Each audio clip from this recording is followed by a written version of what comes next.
Okay guys, these are again back to these raised panels that we've got, and I've showed you this in different segments, but I want to hammer it home. You're going to see again where we have sanded all of our perimeter, our angle, profile, as well as the back. Whoops. As well as the back in it. And the edges in here, because that's something you're just not going to be able to get to once it's assembled. And I mean, even though this is a raised panel, this applies to pretty much any frame and panel construction. Okay. But now we have to deal with something many of you have never heard of. The term is chatoyance. Chatoyance, C-H-O-Y, what, I messed it up, C-H-O-Y-T-A-N-C-E, something like that. Chatoyance. Chatoyance is a French word that refers to like an opal or a tiger eye ring, you know, where you move your hand and the fire and it flip-flops. It kind of has a holographic effect. My classes, I always laugh and tell people, I said, you know, you go to the carnival and you don't win, they give you the keychain, and you know, it's, well, you get the point. Tiger maple and many of your figured woods have, quote, chatoyance. Tiger maple is probably one of the best ones. And what it is that the figure in it has this holographic effect. And it's something you really have to pay attention to.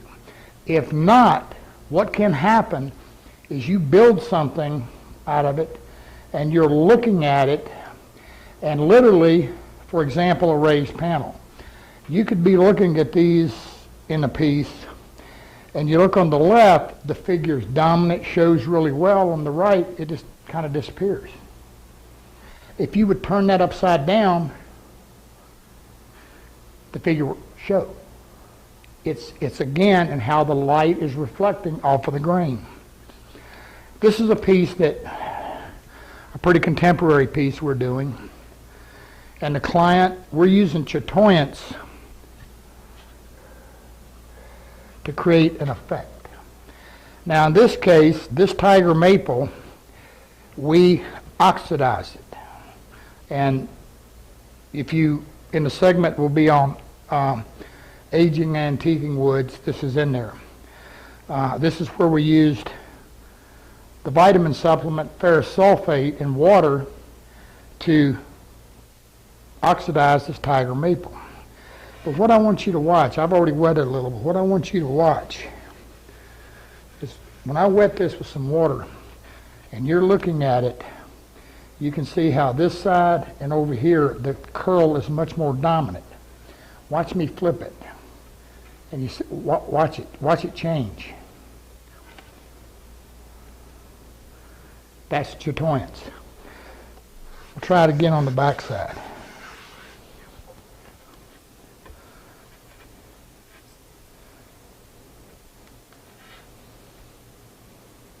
Isn't that wild? Now, what does that have to do with you? Well, you're going to have to make sure you got not only the grain right, but you got the chatoyance right. Now, one of the things you want to try to do is, if you look at a piece of tiger maple, let me just get a piece real quick. Okay, typically in a figured wood, you're going to find the curl is most dominant toward the outside of the tree. Now, how do you determine that? Now, this is a piece that's got some heart in it. And so I'm using this because you see the growth ring, how it's arcing this way. Well, obviously, this is the outside of the tree, to arc up. Now, what does that have to do? You typically want to use what we call the same face, meaning you want to keep that outside as your face. That's your dominant, what you're looking at. Now, that said, You know, there's all sorts of things they call, you know, book matching and whatever. Now, this is a case, back to this, of what can happen in a book match with a high-figured wood. You have to be careful. If you book match something like this tiger maple, and everybody knows book match is where you resaw it or split it and you open it up and you glue it back together. The problem you can encounter with this is that, if you're not careful, is that you'll see the curl on one side and not on the other. Now, a lot of times you can get by with it, but you've got to check. I'll show you how to do that in a moment. Now, so what is the best way to do it? The term is called a slip match. And this means we resaw it just like a book match. But instead of opening it up like this, like a book, what we do is we do it like this. We keep the same face up. Slide out, come in. We're not going to get a perfect book match, but usually we're close enough it'll do. But the thing of it is that keeps the same figure forward. But it can still flip and flop on you just top to bottom. So when you get into these doors, and in this case, we've still got our trace coat on here. So what we can do, and my trace is dried, so I can take and I can dampen them. Again, we're using a dye. And again, what a dye looks like dry and what a dye looks like with a finish on it is a lot of times two different animals. So wiping a little moisture on there, or some mineral spirits or something, we can start to take a look at which way our figure is going to show the best. Now, there's another thing we can do, and we're going to do that just in a second. And that's going to be to dye the back of it. If the Chatoyance is right on the back in this raised panel, it's going to be right on the front. Okay, we'll be right back and we'll do that. All right. Now this is class, right? So I had to fuss at Jim a little bit. I'm sorry. Remember me telling in the raised panel thing, we were talking about when we use that little sanding block going around this edge, that we want to cut the sandpaper off of the edge so that it doesn't dig in on the side. Well, he just confessed he didn't cut it off both sides and he flipped it a little bit. I don't know how well you can see it. We've got a little ridge, a little line right here. See that little dip? Yeah, we got it. That's what you don't want. Plus, he sanded probably a lot more than he needed to. All right, but we're okay. Now, back again to applying a dye. I've got my stain pad and I've got it good and wet. In our segment on applying dyes and stains, again, the reason I like the stain pad is because a dye in particular, you can get a lap mark. And particularly if it's really hot, you know, if you're down in Arizona and you're trying to, particularly if you're trying to dye something outside, it's like, I mean, it's drying faster than you can put it on. So I want to get it on quick, fast, and in a hurry.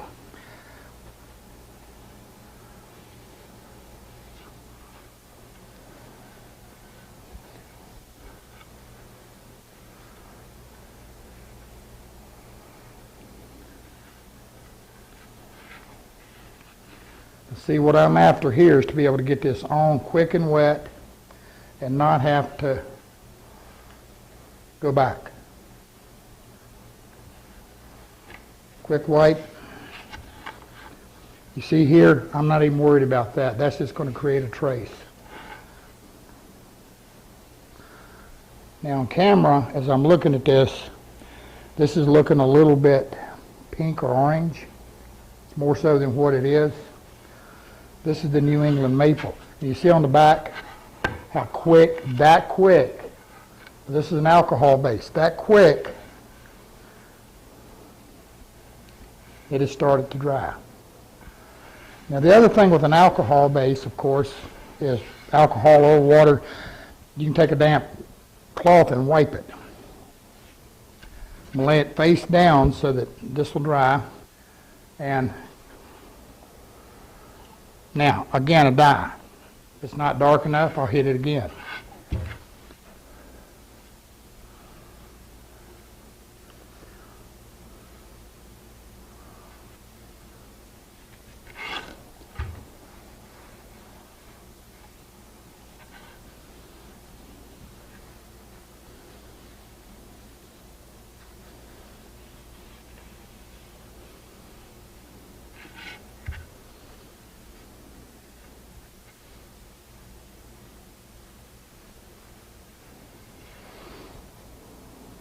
All right, I'm going to let that dry a little bit.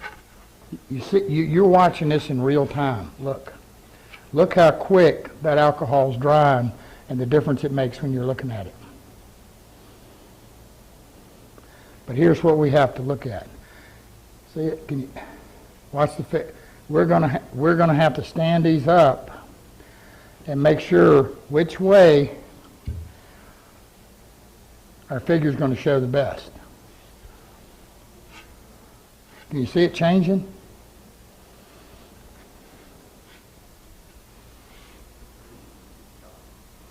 See right there? I flipped this one and it just went completely dead. This one not so much. Now see right there, they're both kind of dead. Looking at it from a vertical position. Here we have the most figure. So now we know what needs to be the top. Now if you were doing a sculpted panel or something, you need to figure, or a shaped panel, you want to figure this out before you cut it. That's the reason when we're building and gluing up, we've always got the die out. When we're gluing up, we've got two pieces laid together and we're in here. Now, this is kind of a light colored dye that we're kind of, again, with a dye I can put as many coats on as I want. But you see the figure, see it deepening, see the color deepening, and you see the figure with that Chatoyance, with the Chatoyance and with the really starting to pop. Now again, I want to emphasize one more time. A dye, when it's wet, is what it's going to look like when it gets finish on it. And actually it's going to look better because the finish adds to that Chatoyance. That's what everybody talks about when they talk about popping the grain. That's what we're after.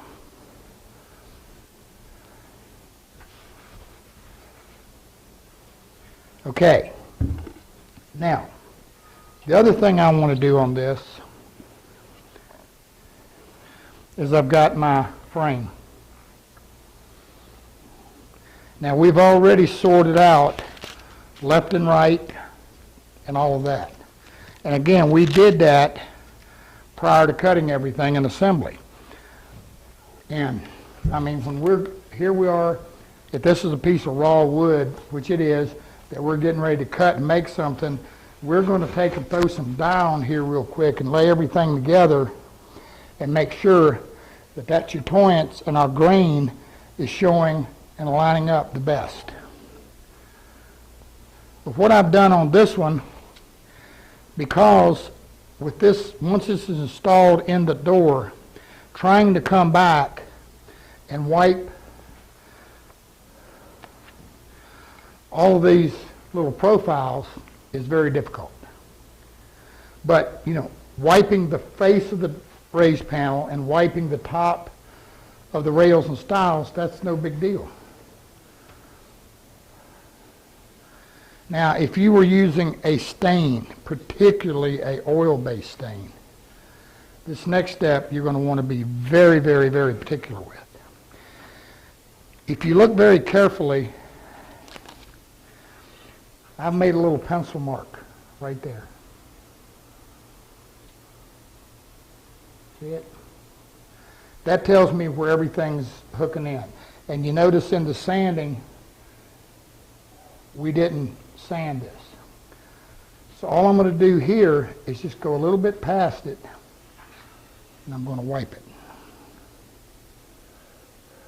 Just a little past. Now that way, when I go together, I have a nice clean joint.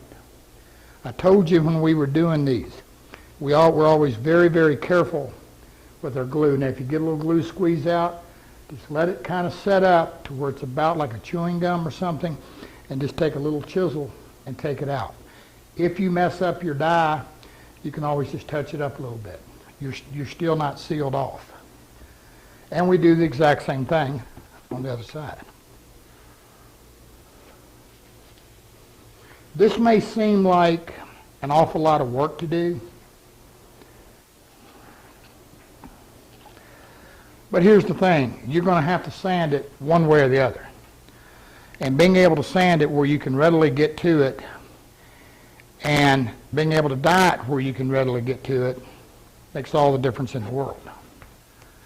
Now we're going to do a segment on pre-made. And this is where a lot of you cabinet guys, you're buying raised panels, doors that are already made up. So you don't have this luxury, this option. Now the other thing I want you to notice on this is one coat. This is the quarter grain. This means this is a flat sawn grain. So when I cut the edges, this is a quarter sawn grain. It's far more absorbent.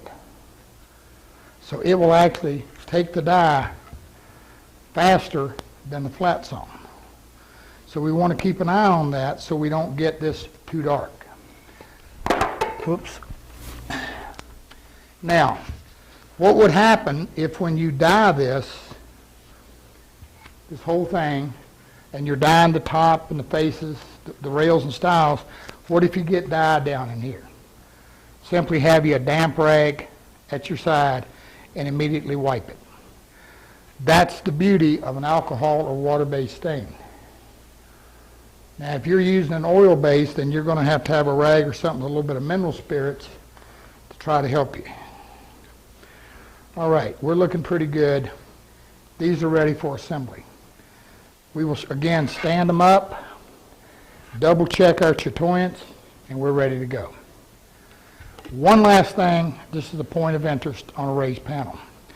I told you in the other segment on the raised panel, we always put a little dab of glue right in the center to hold the panel, and that means it'll expand and contract left to right. The other thing I like to do is you can take just a little bit of glue, or preferably in my case, I'll take a little shellac and just wipe the ends. When wood dries, again, that end grain is like that bundle of straws. So it's far more absorbent. That said, wood dries predominantly or more through the end grain than the flat or the side grain. So sealing this off, it has been my experience, kind of really makes a difference in the expansion and contraction amount. Just makes sense.